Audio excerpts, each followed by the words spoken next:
ओम श्री गणेशाय नम नमस्कार बंधुगण आपण मानकु आम यूट्यूब चैनल को बहुत बहुत स्वागत। बंधुगण आज भिडियो रे आमे आपण मानकु कहिबा पई जाउछु आपणको पई विशेष भाबरे ए 48 घंटार समय अवधि विषय रे। ए 48 घंटार समय आपणको पई किपरि साब्यस्त हेबो ता सहित केउ सब जिनिस रे आपणको फायदा हेबो केउ सब जिनिस रे आपणको सावधानता अवलंबन करबा को पड़िबो आपणकर लव लाइफ किपरि रहिबो क्यारियर किपरि रहिबो बिजनेस आउ व्यापार किपरि रहिबो ता सहित स्वास्थ्यर महत्वपूर्ण इनफॉरमेशन मध्ये आमे आपण माननको वीडियो रे देबु। आउ ए वीडियो शेष रे आमे आपण माननको किछि उपाय विषय मध्ये कहिबु जहा द्वारा आपण ए दिन को आहुरी अधिक शुभ और मंगलदायक साब्यस्त करि परिबे। तो आगो को वीडियो आरंभ करबा पूर्वरु हमर आपणको रिक्वेस्ट कि जदि आपण हमर ए चैनल ले नुवा करि आछंती तो चैनल को सब्सक्राइब करंतु एवं सांगरे नोटिफिकेशन बेल को मध्य ऑन करंतु जहा द्वारा समय समय से नुआ नुआ वीडियो रो नोटिफिकेशन आपनको मिल जिवो। तो आसंतु सर्वप्रथम जानिबा किपरि रहिबो आपनको पई विशेष भाबरे 48 घंटार समय अवधि। जदि सबुठार प्रथमे कहिबा कि कोन आपनको पई ए दिन रे विशेष भाबरे पॉजिटिव रहिबा को जाउछि जदि कहिबा तो फ्रेंड्स ए दिन आपनको पई बहुत ही भल और शुभदायक रहिबो। जरूरी काम करिबा द्वारा आपनको विशेष भाबरे लाभदायक अवसरर प्राप्त मध्य हेबो। अटके रहितिबा धन मध्य आपनको पुणी थरे वापस मिली पारे। भल खबर मिलिबार आपनको पई अनेक ही जोग बनु अछि। उच्च पदाधिकारी एवं वृद्ध लोकंकर सहयोग आपनको प्राप्त हेबो एवं सबु कार्य आपण सहलतार सह संपन्न करिकि आपनको प्रतीत मध्य हेबो। एहा सहित आपण आपणकर कार्य कुशलतार द्वारा कौनसी महत्वपूर्ण कार्य को बहुत ही भल उपाय रे पूर्ण करिवे जहा द्वारा आपणको काफी खुशी मध्य अनुभव हेबो। कौनसी अति संपर्कीय लोकंकर घरे आगमन एवं हस परिहास रे आपणकर समय बीतित हेबा घरर माहौल को काफी खुशी भरा मध्य बनेई देबो। निजर परिवारर व्यवस्था बनेई के रखिबा पई जहा नियम आउ कायदा बना जाइछि तो से सब आपणको पई बहुत ही तारीफबान हेबो। एहा द्वारा घरे अनुशासित माहौल रहिबो आउ पिला माने निजर पाठ पढ़ा द्वारा एकाग्र चित्त मध्य रहिबे।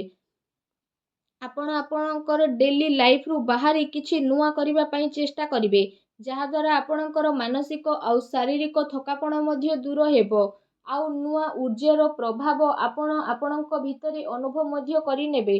फाइनेंस संबंधित जदि कहिबा महत्वपूर्ण निर्णय नेबा पई मध्य ए दिन आपणक पई बहुत ही उत्तम दिन रहिबो। विशेष भाबरे ए दिनर समय आपणक पई किछि सकारात्मक उपलब्धि मध्य नेकी आसीबो।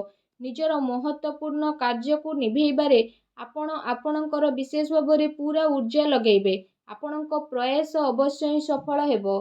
धर्म कर्म प्रति आपणक आस्था रहिबो। दिल अपेक्षा आपण दिमाग रे मध्य निर्णय नेबे। भावुकतारे आसिकी आपणकर निर्णय गलत मध्य होई पारे।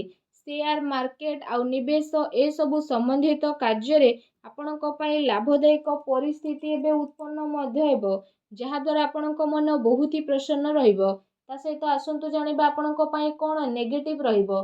जदि कहिबा पारिवारिक स्थिति आपणकर चिंतापूर्ण मध्य होई पारे। परिवार रे जणे आउ जनक सह ताळ मेळर अभाव मध्य हेबो। अनावश्यक कथा को मध्य नहीं विवाद मध्य उत्पन्न हेबार विशेष भाबरे संभावना देखा देउछि।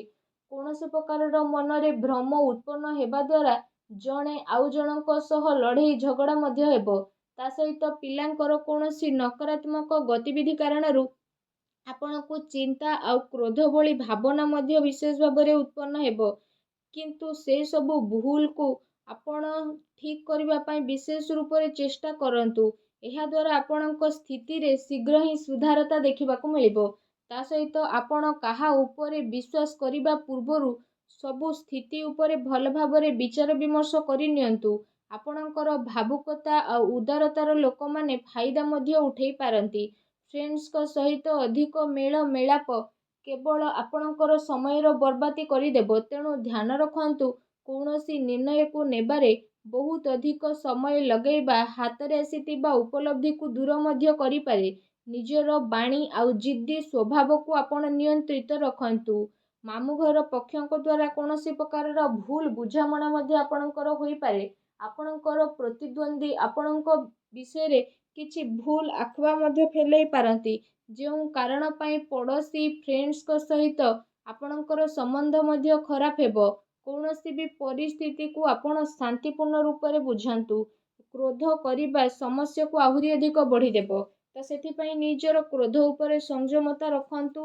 ଏହା ସହିତ କୌଣସି ବି କାମ କରିବା ପୂର୍ବରୁ ତା ଉପରେ ଗମ୍ଭୀରତାର ସହ ଭାବି ଚିନ୍ତି କାମ କରିବା ଅତି ଆବଶ୍ୟକତା ରହିଛି। କୌଣସି ବାହାର ବ୍ୟକ୍ତି ଜଳନ ଭାବନାରେ ଆପଣଙ୍କ ଉପରେ ବଦନାମୀ ବା ଆରୋପର ସ୍ଥିତି ମଧ୍ୟ ଉତ୍ପନ୍ନ କରିପାରେ, ତେଣୁ ଆପଣ ସାବଧାନ ରୁହନ୍ତୁ। ଯଦି ଆପଣଙ୍କର ଲଭ୍ ଲାଇଫ୍ ବିଷୟରେ ଆମେ କହିବା, ତ ଏ ଦିନ ଆପଣଙ୍କର ଜୀବନ ସାଥୀ ଆପଣଙ୍କୁ ସବୁ କାର୍ଯ୍ୟରେ ସାହାଯ୍ୟ ସହଯୋଗ ପ୍ରଦାନ କରିବେ ଆଉ ସବୁ କଥା ଆପଣଙ୍କର ଶୁଣିବେ, ଯାହାଦ୍ୱାରା ଆପଣଙ୍କ ସମ୍ପର୍କରେ ସକାରାତ୍ମକ ପରିବର୍ତ୍ତନ ଆସିବ। ଆପଣଙ୍କ ପ୍ରେମ ଜୀବନରେ ଚାଲି ଆସୁଥିବା ସମସ୍ୟା ଏବେ ଆପେ ଆପେ ସମାପ୍ତ ମଧ୍ୟ ହୋଇଯିବ। ଆଉ ଜୀବନ ସାଥୀଙ୍କର ସକାରାତ୍ମକ ସହଯୋଗ ଆପଣଙ୍କୁ ଆତ୍ମବଳ ଆଉ ଆତ୍ମବିଶ୍ୱାସ ପ୍ରଦାନ କରିବ।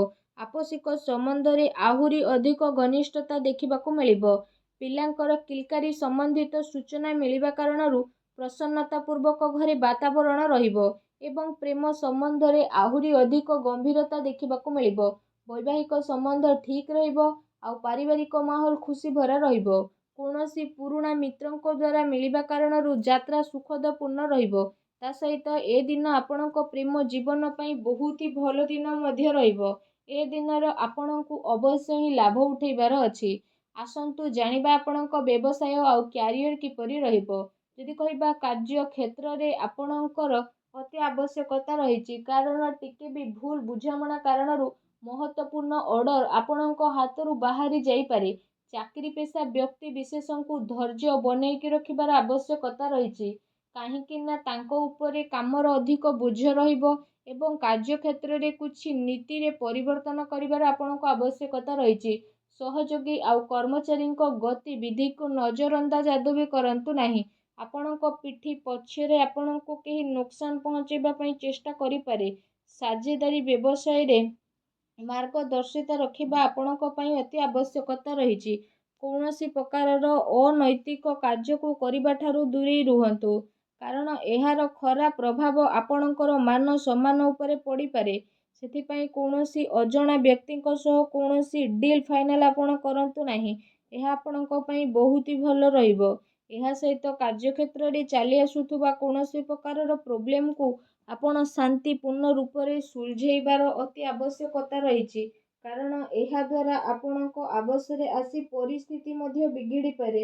ଅଧିକାରୀଙ୍କ ଦ୍ୱାରା ବାତଚିତ କରିବା ସମୟରେ ମାନସିକ ସ୍ଥିତି ଆପଣଙ୍କର ସାମାନ୍ୟ ବନେଇକି ରଖନ୍ତୁ।